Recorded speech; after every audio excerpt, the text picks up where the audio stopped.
Cut money নেওয়ার অভিযোগ উঠছে এবার তৃণমূলের পঞ্চায়েত প্রধানের বিরুদ্ধে। ছবি দেখুন, দেখে হয়তো আপনাদের চক্ষু চড়ক গাছ হতে পারে।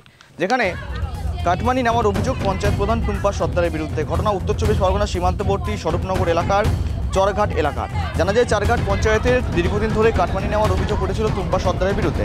মঙ্গলবার মিটিং চলাকালীন পঞ্চায়েতের 156 নম্বর বুথের তৃণমূলের মেম্বার পিঙ্কি রায় হরে বিগত বছরের আয় এবং ব্যয় হিসাব চায় প্রধানের কাছে। হিসেব না দেওয়ার কারণে রীতিমতো তর্ক বিতর্কে জড়িয়ে পড়েন প্রধান এবং 156 নম্বর বুথের মেম্বার। দীর্ঘক্ষণ তর্ক বিতর্ক চলতে থাকে। পর হঠাৎই প্রধান পিঙ্কি রায় হরে এর উপর চড়া হয় এবং মারধর দিতে থাকে। তাকে হুমকিও দেওয়া হয় বলে অভিযোগ। পুরো ঘটনার বিবরণ জানিয়ে স্বরূপনগর থানার পুলিশের দ্বারস্থ হয় পিঙ্কি রায় হরে। একযোগে প্রধান এবং মেম্বারের মধ্যে, পাশাপাশি একজন মেম্বারের মধ্যে এই ঘটনায় রীতিমতো চাঞ্চল্য ছড়িয়েছে। এই সমস্ত বিষয় নিয়ে আপডেট নেব, সঙ্গে রয়েছে সিরাজুল। একেবারে চাঞ্চল্যকর ঘটনা, প্রধানের সঙ্গে মেম্বারের রীতিমতো তর্ক বিতর্ক, বাগবিতণ্ডা, মারপিট, বাদ থাকেন কিছুই অভিযোগ কি উঠে আসছে।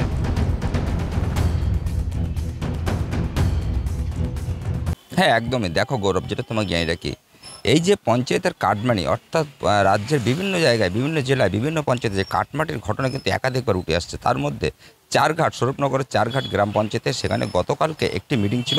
পঞ্চায়েত প্রধান এবং পঞ্চায়েতের নেতৃত্ব এবং পঞ্চায়েতের যে সদস্য আছে তাদেরকে নিয়ে একটা মিটিং ছিল। সেই মিটিংয়ে পঞ্চায়েতের একটি সদস্য তিনি প্রতিবাদ করেন যে তাকে হিসাব দেওয়া হয় না এবং পঞ্চায়েতের 3 বছর কোনো হিসাব দেওয়া হয় না।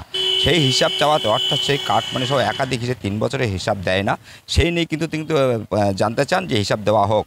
সেই নিয়ে কিন্তু বাগবিতণ্ডায় জড়ায় পঞ্চায়েত প্রধান এবং পঞ্চায়েত প্রধান জড়ানোর পরে তর্ক বিতর্ক ফলে কিন্তু ধাক্কাধাক্কি শুরু হয় এবং সেই পঞ্চায়েত সদস্য যিনি প্রতিবাদ করেছিলেন যে হিসাব দেওয়া হোক, তিনি যে দাবিটা করেছিলেন সেই দাবির ভিত্তিতে তাকে মার খেতে হলো এবং তাকে ধাক্কা দিয়ে মারধর করে তাকে বার করে দেওয়া হলো। তিনি কিন্তু সেই সারাফুল নির্মাণ গ্রামীণ হাসপাতালে গিয়ে তিনি কিন্তু চিকিৎসা হন। পাশাপাশি তারপরে সেখান থেকে বেরিয়ে স্বরূপনগর থানায় তিনি কিন্তু লিখিত অভিযোগ দায়ের করেন। সেই অভিযোগের ভিত্তিতে কিন্তু তদন্ত শুরু করে পুলিশ এবং পাশাপাশি এই নিয়ে কিন্তু রাজনৈতিক চাঞ্চল্য ছড়িয়েছে সেই এলাকায়। অর্থাৎ পঞ্চায়েত প্রধানকে আমরা যখন ফোন করি তিনি কিন্তু সমস্ত বিষয়টা এড়িয়ে যান, কোনো মতেই তিনি মুখ খুলতে চাইছেন না, কোনো বিষয় কিন্তু বলতে চাইছেন না। পাশাপাশি এই পঞ্চায়েতের সহসভাপতি তিনি যেটা বলেছেন যে এই যে ঘটনাটা ঘটেছে, পঞ্চায়েত প্রধানকে উচিত ছিল তাকে হিসাবটা দেওয়া এবং তার যে পঞ্চায়েত সদস্যের গায়ে হাত দিয়েছে এটা কিন্তু তার ঠিক হয়নি। তবে প্রশাসন আছে, প্রশাসন সেটা দেখবে, যদি সেরকম কিছু হয়ে থাকে যথাযথ তার উপযুক্ত শাস্তি যেন পায় সেটাও তিনি পঞ্চায়েত সহসভাপতি তিনি কিন্তু জানিয়েছেন। পাশাপাশি এই নিয়ে কিন্তু রাজনৈতিক চাপানোত্তর শুরু হয়ে গেছে। এটা কি গোষ্ঠীদ্বন্দ্বের কারণ, না এর পিছনে অন্য কোনো কারণ আছে, বা কাটমানি ভাগাভাগির কোনো গণ্ডগোল, সমস্ত বিষয়গুলো তদন্ত শুরু করেছে ইতিমধ্যে স্বরূপনগর থানার পুলিশ। সেই ছবি উঠে আসছে স্বরূপনগর থেকে।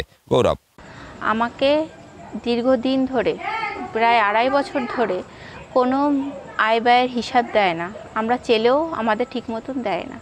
অর্থের মিটিংয়ে যতবারই আমরা হিসাব চেয়েছি ততবারই হচ্ছে কি আমাদের দেব বলে প্রথমে সই করিয়ে নেয়, তারপর আর দেয় না কোনো হিসাব। আজকে আমি জোর করে, এক ধরনের জোর করেই বলতে পারেন, আমি আয় ব্যয়ের হিসেবটা চেয়েছিলাম।